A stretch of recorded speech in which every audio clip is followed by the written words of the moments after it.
Welcome to the CodeX Cantina, where we've got a very special treat for you. Grab your beer, grab your wine. We are sitting down for a very fine time. I need to be drinking for this one. I'm already uncomfortable. All right. Now, this is an interesting one because, to your point, a lot of people feel uncomfortable. I actually have an interesting point to you. When Brian released this sex and literature tag, first of all, if you didn't realize by the fact that this is called the sex in literature tag, we're talking about that. If you don't like it, I don't know why you clicked on here to begin with. But Brian's video, when he launched it, it had immediately 12 dislikes and 1 like. Wow. Good for him. It was unbelievable. And you know Brian, he's soft-spoken. I say soft-spoken, opinionated, but soft-spoken. He's gentle. And I'm like, oh, did he say something incredibly horrible in this video? Because I got to an hour or two later, and I watched it, and he was very polite. The way he's like, hey, I'm going to be talking about this. I hope you guys are okay. If you're uncomfortable, don't feel like you need to watch. Don't feel like you need to do this video when I tag it to you. Super polite, right? Like very Brian. Brian's a very nice guy. He is, and I don't understand how, did someone pick 12 accounts and immediately try to dislike it? In any case, I went and looked at it today. He's up to 72 likes and still 12 dislikes. So there must have been one guy that just disliked the crap out of it when it launched. Maybe. That's unfortunate. In American society, it is a very taboo subject, and it makes people squirm, and that makes them dislike. People don't like to squirm. I think even we don't cover sex too often. I didn't feel awkward when we covered our sex talk for, what was it called? Wizard and Glass? That wasn't awkward. Well, I think that it's something that is almost designated to a specific genre, right? Smut novels are the butt of every jokes. See what I did there? But when you point it out, I get it, yeah. So, I don't know. I think that in most literature, it's not something that's ever addressed. In a lot of literature, they never talk about going to the bathroom. It's boring. It's unnecessary. In eating typically doesn't mean eating. It means something else very, very different. And I don't mean that in the sexual sense. All right, anyways. We believe in intellectual freedom. This is a channel where we believe that you should be able to read what you want to read. We believe you should be able to watch what you want to watch. If you're not into the sex talk, feel free to leave. We're not pressuring you to watch this video. Yeah. Let's jump into this tag, which I think was very well done by Brian, and I hope we do it justice. I don't think we're going to be raunchy or anything. I mean, it's not like this is pornography. But I'm saying I want to make sure I put a lot of thought into this because I really appreciated what he did for this, because I'm surprised this tag didn't exist, right?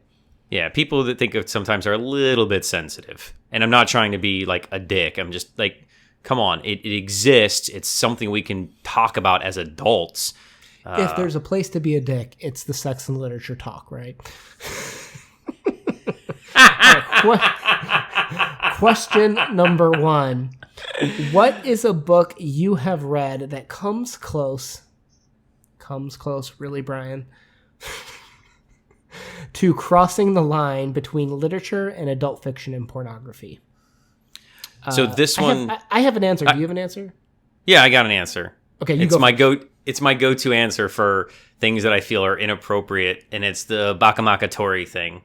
That book made me feel so uncomfortable, and I felt like it crossed a line for mainstream. I know that there is a subsect of special viewers, readers, anime people in a culture that is obviously a little bit more evolved than the American culture, maybe when it comes to this regard. But me personally, as a nearly 40-year-old American man, I didn't enjoy it. I bought the box set hoping that we would just kind of work through that, not knowing what I was getting into.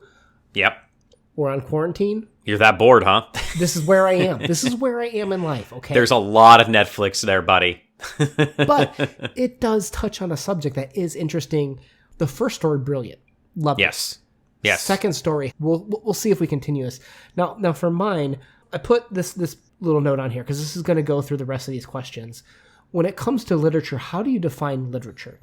And for me, I put it's writing where every single chapter, every single line, every single sentence drives either the plot or understanding of characters forward. I must understand the characters. I must understand the plot. There's tons of books out there that kind of meander. That's just how I define literature. Okay? Fair. Now it says, when does literature become fiction and pornography? When it becomes descriptive, it becomes pornography. I don't know if I agree with that totally. I agree if it abandons the advancement of character, connections, understanding, plot. I agree that when it just becomes descriptions, it does become pornography, but I'm not sure I agree totally with the description there.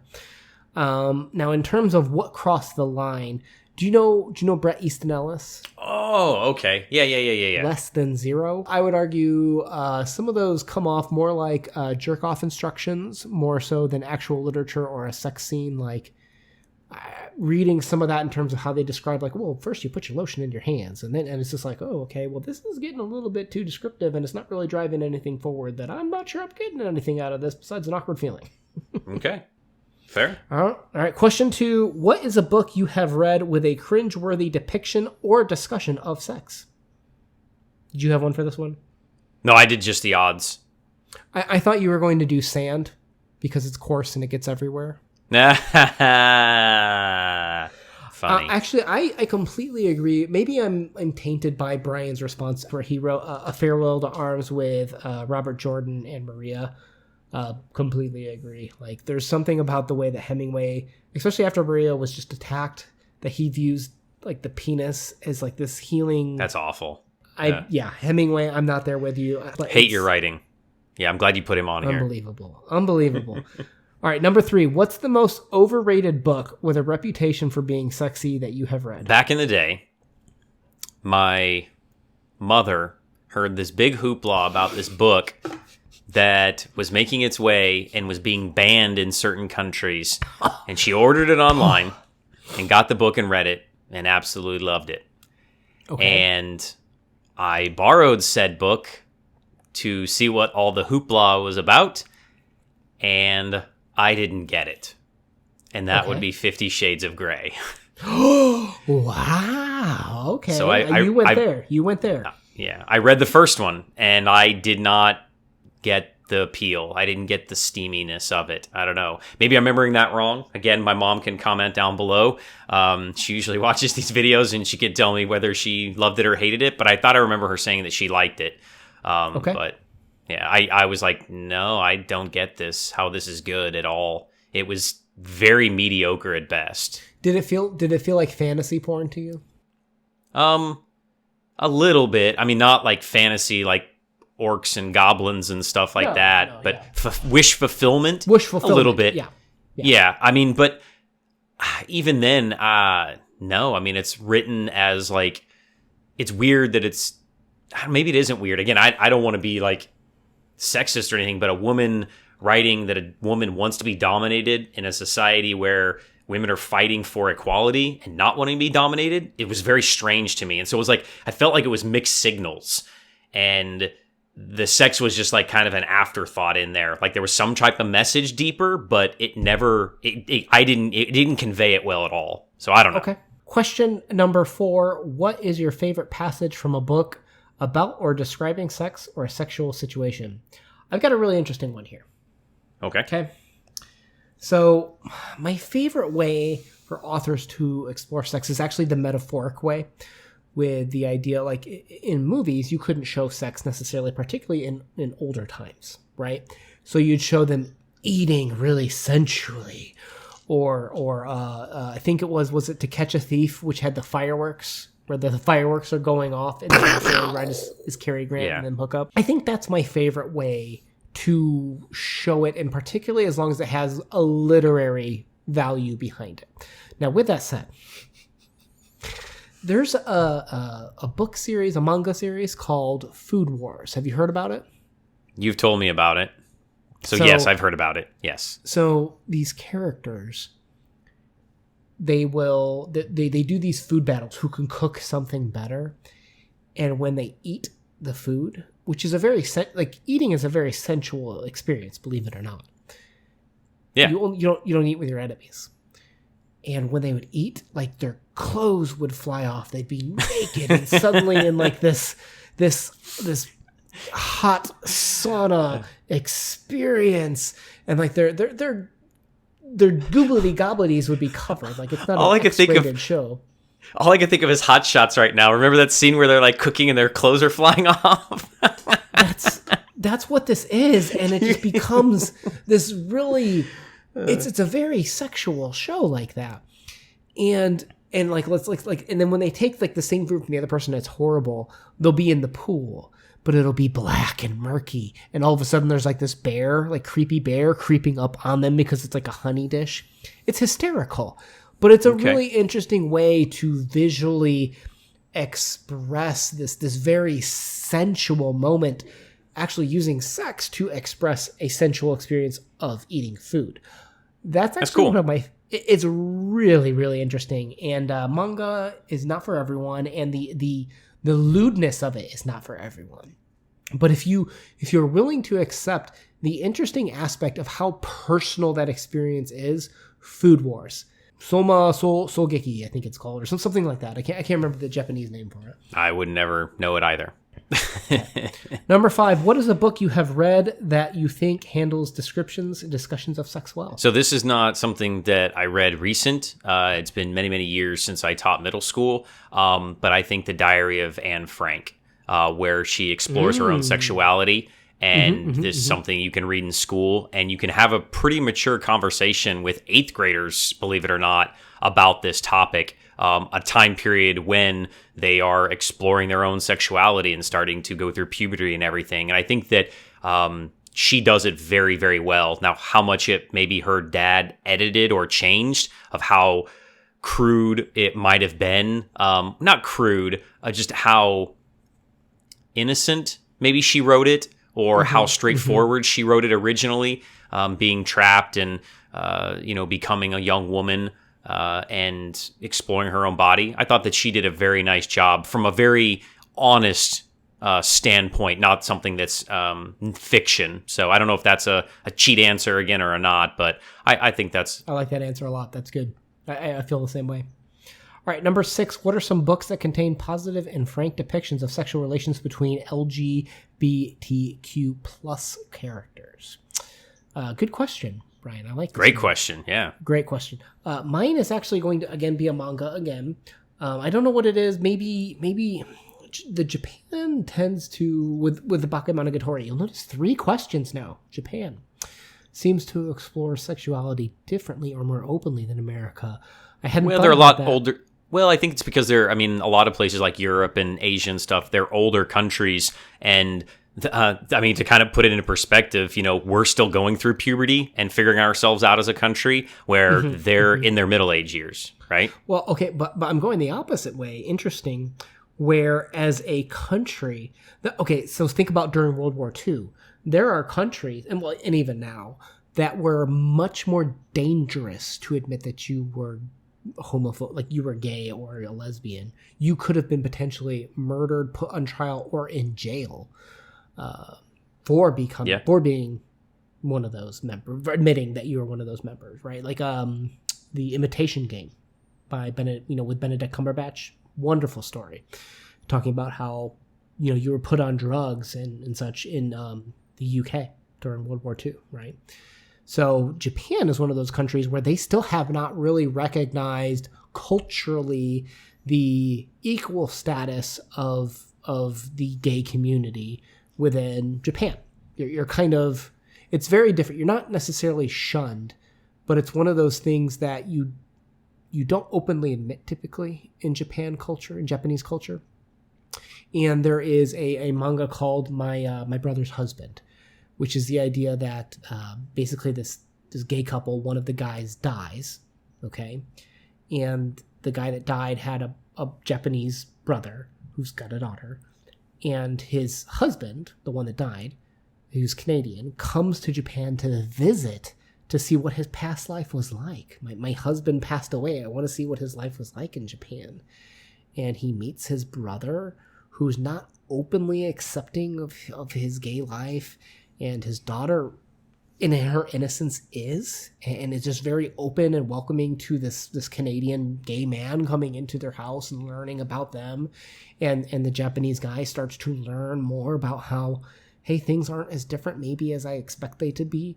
I think it's a really nice way to explore from a surrogate perspective of this was my brother's husband, and learning about him through the husband.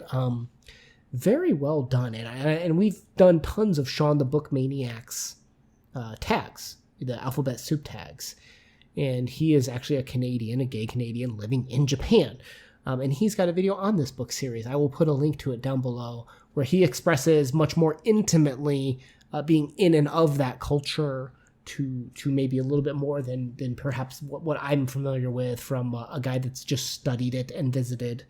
I haven't lived it, so. Wonderful manga to explore that. Really, really enjoyed that. Good answer. You can see I was passionate about it. Yeah. All right. Number 7, what do you think is the best way of depicting sex in literature and fiction? When it's just a physical description, when they're just using descriptive words about body parts, I think that's when it's, hot garbage. I think that you have to use metaphors, symbolism. I think that you need to dance around the subject. And I think that you're going to captivate your reader more than just, coming out and being blunt with it. Because there is literature or books that's, if you want to get your jollies off, or, you want wish fulfillment fantasy, there are books for that.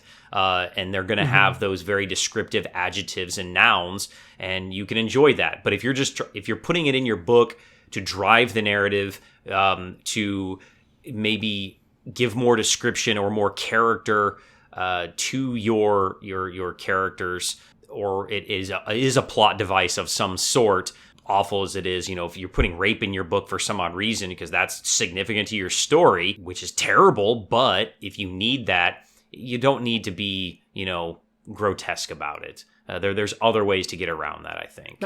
One of the ways I would have responded to this would have been back to my earlier point of what is literature. Is it driving the plot forward? Is it driving characters or character relationships forward? Would you say that's part of that answer too, besides just the physical descriptions of it? Because metaphor is a way, but is it the only way, I guess is kind of what I'm asking. No, I don't think it's the only way. I think there's a lot of different ways. I just think that as an author, what do you think your audience is going to accept? If you're writing youth novels and this is something you need to have in there and it's subtle, you can, quote, get away with it. If it's something that people miss, then maybe you've done a good job. If you're writing it in a way that isn't blatant, then I think you've done a good job at it as well, where somebody has to, what are they trying to say here? What does this butterfly mean? Right? Then you're like, oh, I get it, and if someone can have a conversation about it and just being like, oh, they're talking about sex because he said penis. I don't think that is good literature. I don't think that's a good way of, getting because what is the point of reading, right? To expand your mind, to have conversations, to think about things differently than you would normally think about, to maybe try to change your own life or self-reflect. There's a lot of reasons for reading, but pleasure is one of them. But I think that if you specifically want that, then there is a genre of books that you can read, and go read those. I think it's very nuanced, too. It's difficult, and you almost have to kind of like nitpick each little sentence. But there's something about, while it was completely mishandled in that Bakemonogatari series, there's something that draws me back that it's okay to talk about it. Even though how horribly handled, I think we both felt that the second book, Sorry, was handled. I'm just drawn back to it for some reason. I don't know what it is, but maybe it's because I'm hoping that it's not as mishandled as that section was. But yeah, I think it's an interesting subject. I really applaud Brian for putting this tag together. That brings us to question 8, which is tag some people that you think can handle it. And Brian tagged most of the people. Like Sean has already replied. Mark Nash, wonderful individual that did a really good response to this video too. I'm going to tag D. Hey, you know who you are, D. I don't need to go any farther than that. And I don't know if he tagged Alan from Big Hard Books and Classics, but honestly, if you're going to name your channel Big Hard Books and Classics, you're probably going to get tagged in a sex and literature tag video. So just saying. And one last thing I want to say is kind of funny is that that the video we start off talking about, what happened with the original, that it immediately got dislikes. And it probably was one person that was a little bit angry or upset or something. But isn't it funny to think that the subject could be so controversial that is literally the reason for life? I couldn't go longer than an hour as a 15, 16-year-old without thinking of it.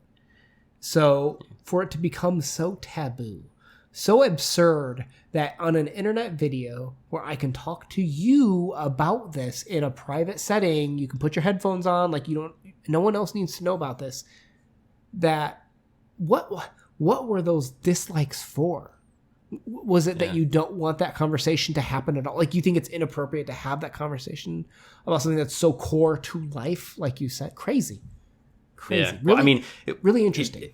It just boggles my mind. It's wouldn't you rather us have an intellectual conversation about something like this than the crudeness of the accessibility of pornography for our youth today? I mean, yeah. Well, here we are in this quarantine, and I think or maybe you don't know, has it's free premium membership. And that's going around like crack. Yeah, I've seen that all over my Facebook and Instagram feed and stuff, and memes about it and everything. And just we're a young country. Our culture is young, and it's something that has always been an issue of skin and movies and books and everything. And we're evolving and we're changing, and it's because of conversations like this, and it's because of literature, and it's because we're growing up as a society. It still cracks me up that in 2020 it can still be something that's so controversial when we're doing it in a delicate manner. I mean, this is nothing that is horrible. We're talking about books, books, and the way they represent procreation or the ultimate expression of love, right? Yeah.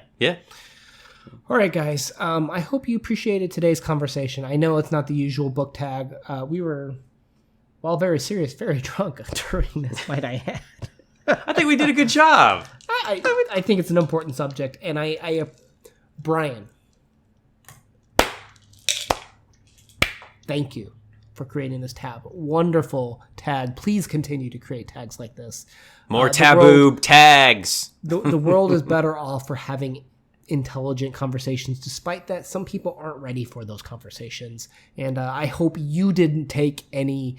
I don't know what your analytics look like, whether people disliked it. We'll see what our analytics look like after we publish this video. Hey. If people just unsubscribe. But hey, we think it's important to talk about difficult subjects. We think it's important to talk about important subjects. That's why this channel exists. That's why intellectual freedom is the number one most important aspect of this channel.